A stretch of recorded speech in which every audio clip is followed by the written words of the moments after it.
Drage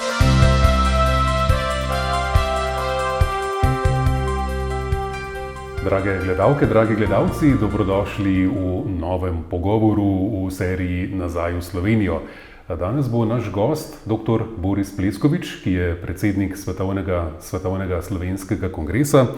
Diplomirali ste na Univerzi v Ljubljani, magistrirali na Harvardu, doktorat pa opravili na MIT in potem kar 30 let delali pri Svetovni banki v Washingtonu na vodilnih funkcijah, tudi kot podpredsednik raziskovalnega komiteja in bili tudi na številnih misijah Svetovne banke.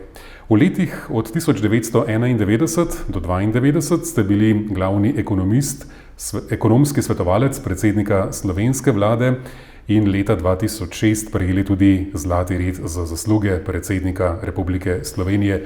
Če na kratko preletim vaš življenjepis. Pozdravljen, dr. Pleskovič.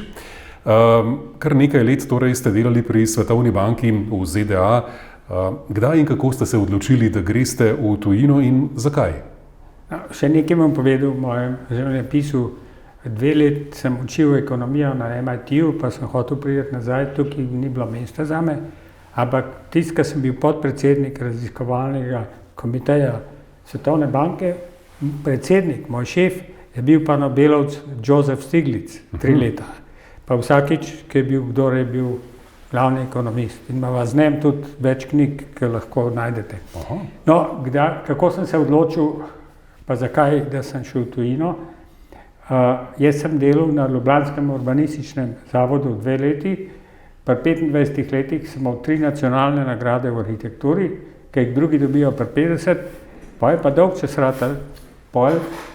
Sem pa želja po znanju in da vidiš svet, v bistvu ista želja, a veste, da imamo mi na leto 10 do 12 tisoč študentov v Evropi, Ameriki, po svetu. In to je bila moja želja in sem šel z veseljem. S kruhom, pa ne s trebuhom za kruhom, ampak z glavo po znanje. Željo, da bi osvojili novo znanje. Pa je bila to težka odločitev zapustiti domače kraje, domače. Kako so recimo to domači na vas gledali, pa vrstniki, profesori morda? Moja punca je rekla, da ni dam Fulbrightovo štipendijo nazaj, bila zdravnica.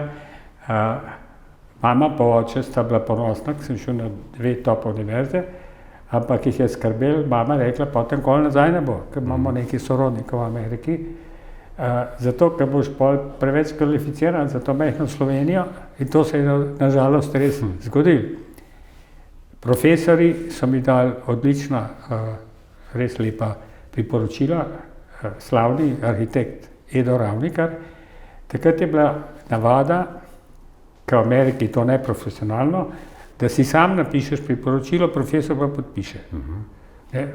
Na MIT-ju sem jaz s mojo mentorico učil, pa je rekla, Boris Karlos me je vprašal za priporočilo, ampak on ima 3, C ocene, pa sem mu rekla, to te nov delač prepala.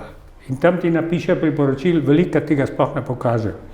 Jaz sem pa napisal za Edo Ravnikar, da sem mu najboljšo, kaj on izjavil, diploma v zadnjih 10 letih, 10-10, odlični študent, pa perspektiven, pa to pogleda, pa malo oči zavrti, pa pravi, to bi jaz lahko zase napisal. Pol sem že strašil, da bi rekel, da moram popraviti, ali pa drugo podpisal, pa je podpisal, pa je bilo. No, tako da so mi dali dobra priporočila, moji kolegi v službi, prijatelji so bili navdušeni, kakšni znanci so bili pa malo nevošljivi. Če bi se morali odločiti za 3 glavne razloge, zakaj ste se vrnili v Slovenijo, katere bi navedli? To je moj dom, tukaj imam sorodnike, še vedno prijatelje. In jaz sem ves čas vzdrževal stik s Slovenijo. 3-4 na leto sem prišel za teden ali več, ali pa 2, ker sem recimo se peljal na misijo ali na konferenco v Tokio ali v Evropo, sem se zmeraj še doma ostal. Tako sem zadrževal stike in leta 1991-1992 sem se vrnil kot svetovalec vlade, glavni ekonomist, ampak to je mogel podpisati predsednik Svetovne banke, to je bila v bistvu strokovna pomoč Sloveniji za tranziciji, ker to je bilo pionirsko delo, ne? In jaz sem Peterleta takrat vprašal, če me hoče za glavnega ekonomista. Pa je rekel, ja, pa se je rekel, ampak zdaj moraš ti kot predsednik vlade poslati pismo predsedniku Svetovne banke. Pa jaz to ne znam, ti napiš, pa jaz pismo. Tako je to šlo. Ja. Torej, želja po biti... Želja, no, in pol, ker sem imel vse te stike, zdaj tukaj mi, pol, ker si toliko povišan, pa imaš tako visoko plačo, $1000 na dan, je težko pol nazaj priti sem. In sem ostal, ampak sem si zmeri želel priti nazaj in tudi, jaz sem imel nekaj prijateljev v Ameriki, ampak to niso iskreni prijatelji, tam so superficial, v bistvu imaš znance, ne. Tukaj imaš pa familijo, pa to je varna, lepa dežela, tako kot prav tista pesem Oddal se neka Slovenija, odkot lepote tvoje, ki jaz občudujem, ali pa ona ta druga, tam, kjer lastovke tam so dobri ljudje doma. No, jaz sem bil lastovka v tem smislu. Ste se zdaj vrnili med dobri ljudje, ne? V Slovenijo ste se vrnili po zaključeni poklicni poti, zdaj pri Svetovnem slovenskem kongresu še vedno delujete pri tem mreženju slovenskih strokovnjakov, ki delujejo tudi na različnih področjih v svetu.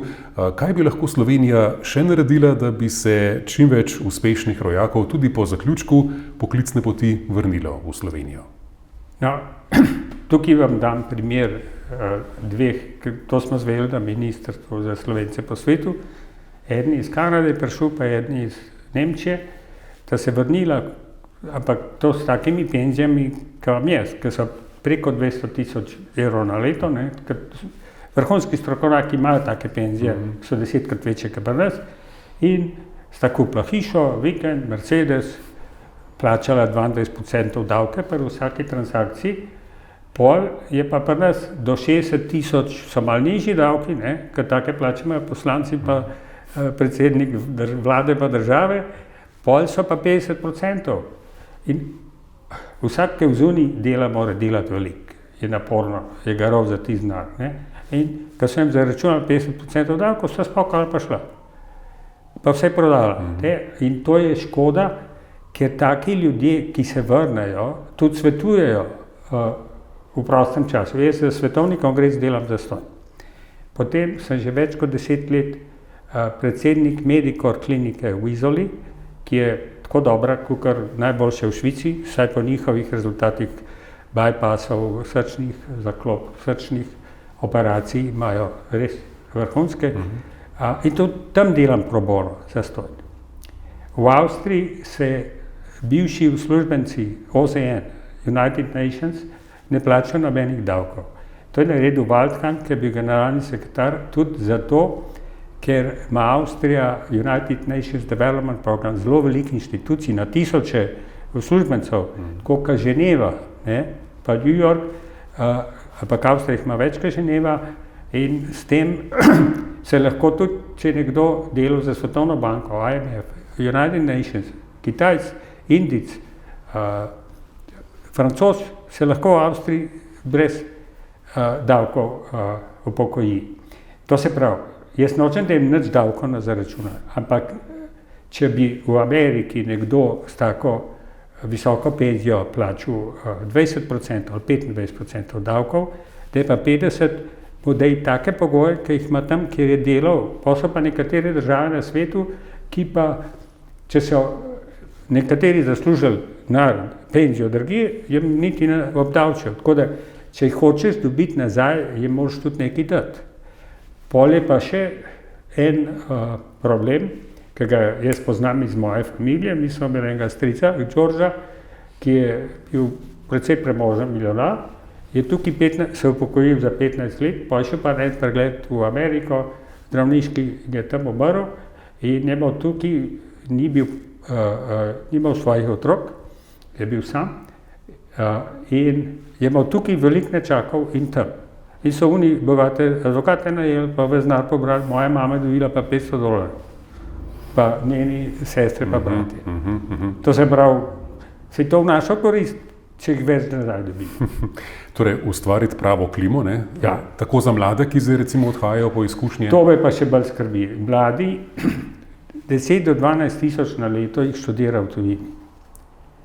In vsako leto se na našo priporočilo zadnjih 8 let srečajo v Kristalni dvorani ali pa Vili Podrožnik pri predsedniku Pahorju, pride jih 200-300 in jih vprašajo, ali bi želeli se vrniti nazaj.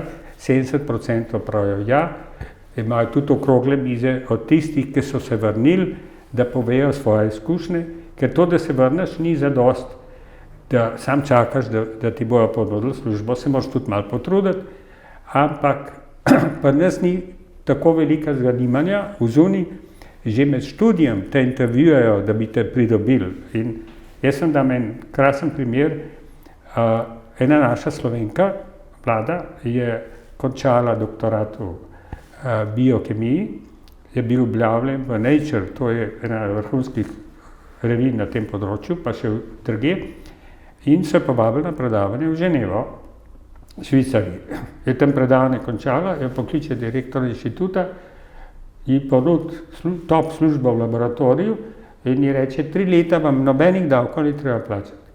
To je pa tako, tista fraza, ne, she got an offer, she can't refuse, je dobila tako ponudbo, ki je težko odkloniti. Tako da mi bi se malo mogli potruditi, da te ljudi povabimo nazaj.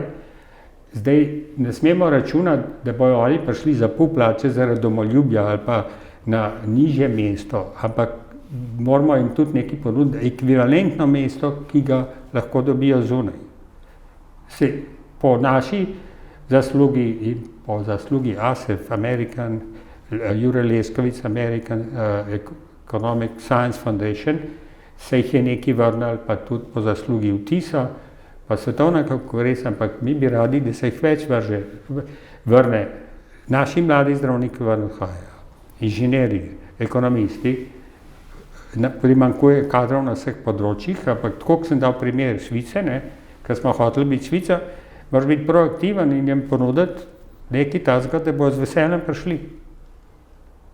Torej ustvariti prave pogoje, pravo klimo, kot ste rekli, potem pa nekaj bo, če se bo to naredilo. Zdaj še eno stvar bi rad povedal, ker ste omenili, da mi organiziramo, koliko je bilo zdaj že 34 konferenc slovenskih znanstvenikov, zdravnikov, inženirjev, arhitektov, gospodarstvenikov, glasbenikov, skoraj vsa področja pokrivamo. Mi tega ne bi mogli narediti, če bi naši Slovenci, ki jih je 500 milijona, da se niso strokovnjaki, ampak strokovnjakov je za več kot za eno dodatno univerzo v Ljubljani, če bi rekli, ja, nimamo časa, pa se na luk pride. Oni z veseljem pridejo, ker sem jaz na Svetovni banki take konference organiziral, smo velik budžet, sem predavateljem plačal po več $1000 in poslovni razred let, in še hotel 3-4 dni. Mi jim tega ne moramo, da pridejo na svoje stroške, si plačajo letalsko karto, stanujejo pri sorodnikih, parim plačajo morda hotel za 2 dni, ampak če oni ne bi hoteli priti, mi ne bi bili tako uspešni in naši vrhunski domači strokovnjaki se veselijo teh konferenc, kot ti, ki pridejo iz sveta, izmenjajo znanje, v stiki se držijo in nekateri se vrnejo, ampak jaz hočem povedati, da te Slovenci, ki so zelo veliko pomagali pri priznanju Slovenije, za časov osamosvojitve, tudi z veseljem z nami sodelujejo. Ja, jaz vam želim, da bi veliko teh sadov, ki jih prinesajo te konference, res potem ostalo v Sloveniji, da bi Slovenija napredovala. Dr. Pleskovič, hvala za današnji pogovor. Hvala tudi vam. Tako in tudi vam, drage gledalke, dragi gledalci, hvala za spremljanje današnjega pogovora v okviru projekta Nazaj v Slovenijo.